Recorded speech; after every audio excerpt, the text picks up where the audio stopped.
नमस्कार दोस्तों, जय हिंद, वंदे मातरम। मैं आपके साथ जायसवाल सर। आप सभी का स्वागत अभिनंदन है टीटी फैमिली शिक्षकों के परिवार जायसवाल कोचिंग सेंटर पर, पावर्ड बाय शिक्षा ही प्रकाश है।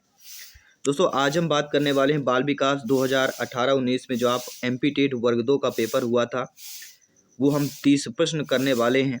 ये 30 प्रश्न बाल विकास 2019 में पूछे गए प्रश्न थे और इसके साथ हम आपके क्लास भी स्टार्ट करने वाले हैं। और बाल विकास पेडागोजी एवं शिक्षा शास्त्र की क्लास हमारी 7 PM पे रहेगी बाल विकास की।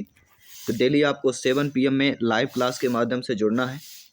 तो चलिए हम बाल विकास 2018-19 के सॉल्व पेपर की बात करेंगे, क्या क्या प्रश्न पूछे गए थे। तो प्रीवियस ईयर के क्वेश्चन पहले करते हैं। प्रश्न दिया गया है कि यदि किसी बच्चे की मानसिक आयु 12 वर्ष है और काल्पनिक आयु जो है 10 वर्ष है, तो उसकी IQ या बुद्धिमत्ता क्या होगी, यह प्रश्न पूछा गया। IQ और बुद्धिमत्ता का फार्मूला क्या होता है, हमें आप मेंटल एज यानी मानसिक आयु, CA जो वास्तविक आयु होती है, जो कालानुक्रमिक आयु होती है, और मल्टीप्लिकेशन 100, ये फार्मूला होता है। तो MA हमारा 12 दिया गया है, कालानुक्रमिक यानी करेंट एज जो वास्तविक एज है वर्तमान 10 दी गई है, और 100 मल्टीप्लिकेशन कर लेना, 0 से 0 कट जाएगा, 12 गुणे 10 करेंगे 120 आ जाएगा। तो बी ऑप्शन यहाँ पे सही हो जाएगा। ठीक है, इसके बाद देखते हैं दूसरा प्रश्न क्या पूछा गया था। बुद्धि और स्मृति को नियंत्रित करने वाला मस्तिष्क का ग्रे मैटर खाली स्थान शिक्षार्थियों में अधिक मात्रा में होता है। तो बुद्धि और स्मृति को नियंत्रित करने वाला मस्तिष्क का ग्रे मैटर शिक्षार्थियों में अधिक मात्रा में होता है। तो इसका राइट ऑप्शन क्या हो जाएगा, यह होगा नियमित रूप से व्यायाम करने वाले में होता है। बुद्धि और स्मृति को नियंत्रित करने वाला मस्तिष्क का ग्रे मैटर जो है किन शिक्षार्थियों में अधिक मात्रा में होता है, जो शिक्षार्थी बालक बालिकाएं नियमित रूप से व्यायाम करने वाले होते हैं।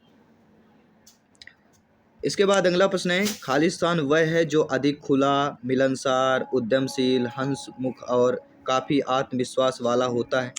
वह क्या कहलाता है, सभी लोग बताइए। तो वह हमारा बहिर्मुखी होता है। जो बहिर्मुखी वाला व्यक्ति होता है, बालक बालिका होता है, जो अधिक खुला हुआ होता है, मिलनसार भी होता है, उद्यमशील होता है, हंसमुख होता है और काफ़ी आत्मविश्वास वाला होता है। अंतर्मुखी वाला अपने मन ही मन में लेता रहता है, घुटन महसूस करता है, किसी से ज़्यादा बातचीत नहीं करता है, ठीक है, अपने काम में व्यस्त रहता है, तो अंतर्मुखी होता है। लेकिन सबसे ज़्यादा जो अच्छा माना गया बहिर्मुखी व्यक्ति का, जो सबसे बोलचाल खुले में बात करे, मिलनसार होना चाहिए, उद्यमशील हो, हंसमुख हो और आत्मविश्वास वाला होना चाहिए। विकार या OCD का सफलतापूर्वक इलाज निम्न का उपयोग करके किया जा सकता है। तो जो विकार होता है OCD, इसका सफलतापूर्वक इलाज जो है किसके उपयोग करके किया जा सकता है, तो वह आपका संज्ञानात्मक व्यवहार सिद्धांत का उपयोग करके किया जा सकता है। पहला ऑप्शन यहाँ पे सही हो जाएगा। कोई भी डाउट हो बेफिक्र आप लोग कमेंट कर सकते हैं। ये व्यापम द्वारा जो सही आंसर माने गए वही हम आपको बता रहे हैं। समस्या समाधान विधि में दूसरा चरण कौन सा होता है? जी हाँ दोस्तों, समस्या समाधान विधि में दूसरा चरण कौन सा होता है? टोटल 7 चरण होते हैं शायद, जहाँ तक मुझे पता है। परिकल्पनाओं का निरूपण, परीक्षण, समस्या अभिज्ञान और परिभाषा, निष्कर्ष। तो यहाँ पे जो दूसरा चरण परिकल्पनाओं का परीक्षण, PV ने जो माना है वो बी ऑप्शन को सही माना है। इसके बाद हम बात करेंगे अगले प्रश्न की, जो आप लोगों की स्क्रीन पर ऑलरेडी है। अगला प्रश्न देखिए यहाँ पे क्या पूछा जा रहा है, बहुत अच्छा प्रश्न है, इंटरेस्टेड प्रश्न दिया गया है कि हमारी स्मृति का कौन सा हिस्सा हमारे जीवन में घटित घटनाओं का भंडार है। तो हमारी स्मृति यानी जो याददाश्त होती है, उसका वह हिस्सा जो हमारे जीवन में घटित घटनाओं का भंडार होता है, वह हमारा हिस्सा प्रासंगिक स्मृति कहलाता है। ठीक है, आई होप सभी लोग समझ रहे हैं। इसके बाद अगला प्रश्न है, कोहल वर्ग के अनुसार नैतिक विकास में पहला चरण कौन सा होता है? तो कोहल वर्ग के अनुसार जो है, ठीक है, 3 स्तर दिए गए हैं जिसमें 6 चरण हैं आपके। 3 स्तर में 6 चरण होते हैं, 2-2 चरण हैं। तो 3 स्तर में नैतिक विकास का जो पहला चरण होता है वह पूर्व परंपरागत नैतिकता होता है। पहला ऑप्शन यहाँ पे सही हो जाएगा। बाकी सभी मनोवैज्ञानिक की चर्चा करेंगे डिटेल के साथ। अगला, फ्रेड ने किस पद का उपयोग मन की संरचना के अपने सिद्धांत का वर्णन करने के लिए किया? चेतना, आइसबर्ग, लिबिडो या लैंडस्केप की बात करेंगे। तो फ्रेड ने जिस पद का उपयोग मन की संरचना के अपने सिद्धांत का वर्णन करके किया था, वह कहलाता है आइसबर्ग। ठीक है, बी ऑप्शन यहाँ पे पीवी ने सही माना है। बाकी कोई भी डाउट है अगर बेफिक्र आप लोग कमेंट कर सकते हैं। कौन सा सामाजिक प्रेरक दूसरों को नियंत्रित करने और उन्हें प्रभावित करने की आवश्यकता द्वारा वर्णित है? तो वह कहलाता है शक्ति। शक्ति एक ऐसा सामाजिक प्रेरक है जो दूसरों की नियंत्रित करने और उन्हें प्रभावित करने की आवश्यकता द्वारा वर्णित होता है। इसके बाद जो अगला प्रश्न है, वे माता पिता जो बच्चे को दंडित करने में विश्वास करते हैं क्या दर्शाता है? तो जो माता पिता बच्चे को दंडित करने में विश्वास करते हैं वह आपका अधिकारवादी परवरिश को दर्शाता है। किसकी? अधिकारवादी परवरिश। इसके बाद जो अगला प्रश्न दिया गया है आप लोगों की स्क्रीन पर कि बच्चा किस उम्र में भाषा की समझ दिखाना शुरू कर देता है? जी हाँ, बच्चा जो है किस उम्र में भाषा की समझ को दिखाना शुरू कर देता है? तो वैसे देखिए 12 माह वैसे माना जाता है, 12 माह से बच्चा जो है भाषा की समझ दिखाना शुरू कर देता है, समझना शुरू कर देता है, लेकिन पीवी ने इसे 6 महीने माना है। ठीक है,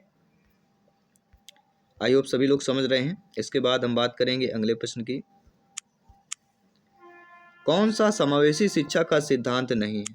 शिक्षार्थियों के बीच कोई भेदभाव नहीं है, विशेष बच्चों के लिए अलग कक्षा समान शैक्षिक अवसर है, या सभी बच्चों के खान पान संबंधी ज़रूरतों की बात करेंगे? सभी यहाँ पे कमेंट कीजिएगा और फीडबैक कीजिएगा। जी हाँ,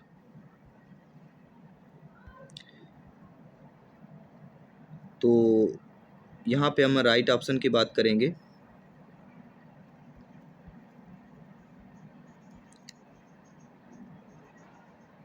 अगला जो प्रश्न दिया गया है आपके स्क्रीन पर ऑलरेडी दिया गया है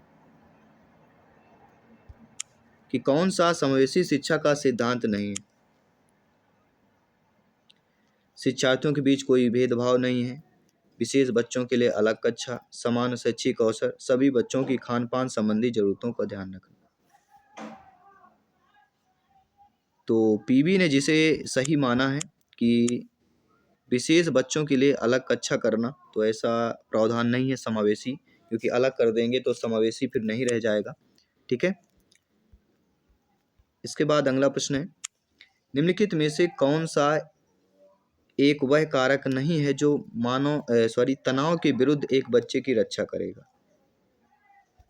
देखिए दोस्तों, यहाँ पे अधिकारवादी परवरिश जो शैली होती है यह वह कारक नहीं है जो तनाव के विरुद्ध एक बच्चे की रक्षा करेगा।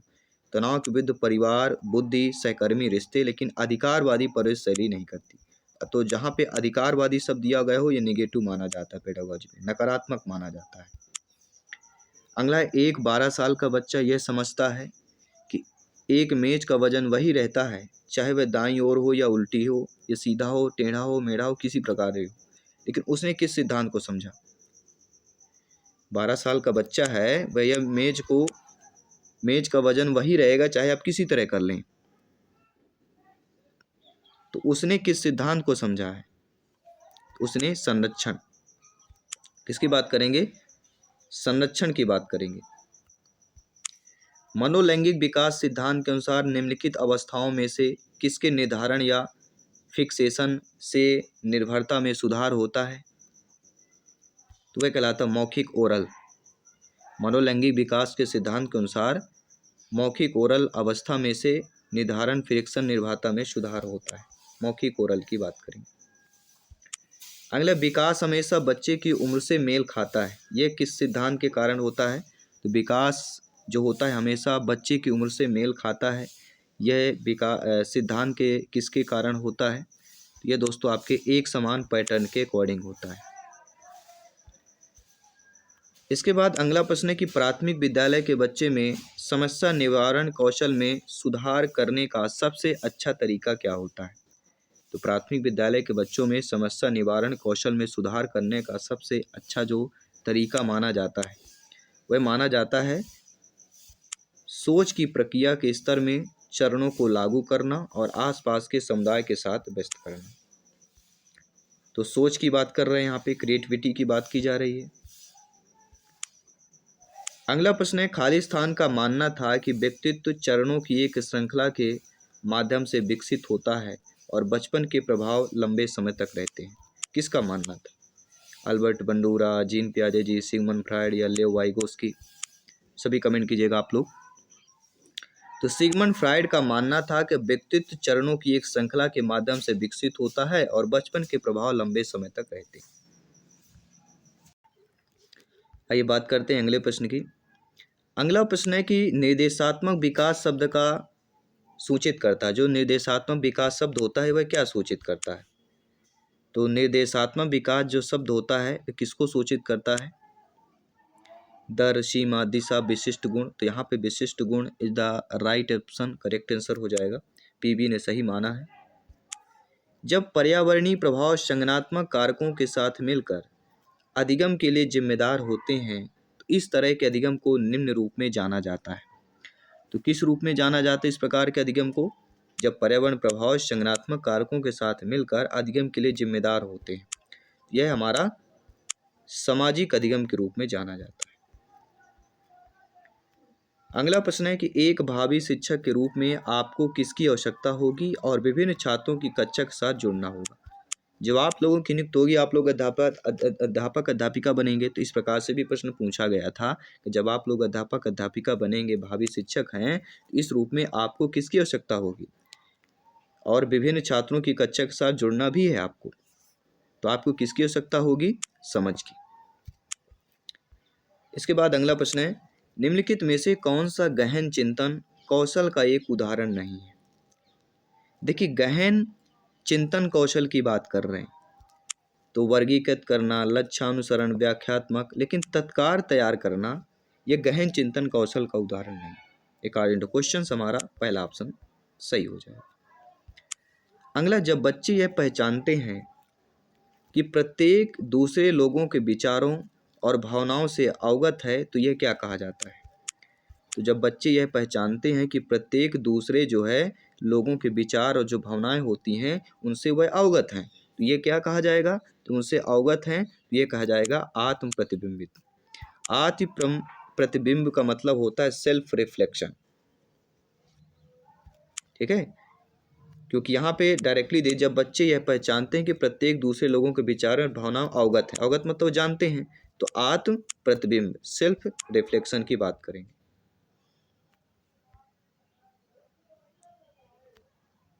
अगला प्रश्न है, हमारे पास बुद्धिमत्ता के लिए संस्कृति निष्पक्ष परीक्षण क्यों है? तो हमारे पास बुद्धिमत्ता के लिए संस्कृति निष्पक्ष परीक्षण की बात की जा रही है क्योंकि बुद्धिमत्ता परीक्षण भाषा और शिक्षा के अंतर से मुक्त होना चाहिए।